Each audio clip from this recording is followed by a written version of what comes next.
আমার এই রান্নাটি ভালো করে ধুয়ে ইলিশ মাছ পরিষ্কার করে নিয়েছি। আমি আজকে কাঁচকলার কোপ্তা রান্না করবো ইলিশ মাছ দিয়ে। সরিষার তেল দিয়ে দিচ্ছি 1/2 কাপ পরিমাণ। পেঁয়াজ কুচি দিয়ে দিলাম। কয়েকটা কাঁচামরিচ দিয়ে দিচ্ছি, তা একটু ভেজে নিচ্ছি। এই 1 টেবিল চামচ পেঁয়াজ বাটা, 1/2 টেবিল চামচ রসুন বাটা দিয়ে দিচ্ছি। উপর হলুদ দিয়ে দিলাম 1/2 টেবিল চামচ। ধনিয়া গুঁড়া দিয়ে দিলাম 1/2 কাপ। মরিচ দিয়ে দিলাম 1/2 কাপ। জিরা গুঁড়ো দিয়ে দিলাম 1/2 কাপ। সুন্দর করে কষিয়ে নেব। লবণ দিয়ে দিলাম 1 চামচ। এখন আমি ভাপিয়ে রাখা কাঁচকলার ঝোল থেকে বাড়তি কোনো পানি আমি ইউজ করলাম না। আমি সবজিটার পানিটাই ইউজ করে দিয়ে দিলাম।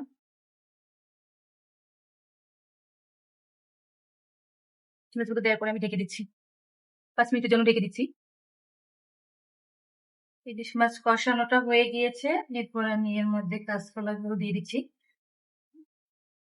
কাঁচকলাটা সিদ্ধ হয়ে পড়া, সেজন্য অল্প ঝোলের মধ্যে দিয়ে দিচ্ছি।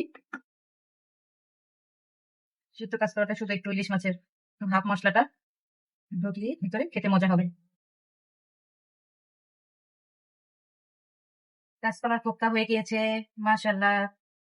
এখন আমি কিছুটা সবজি তুলে নিচ্ছি, মাশাআল্লাহ।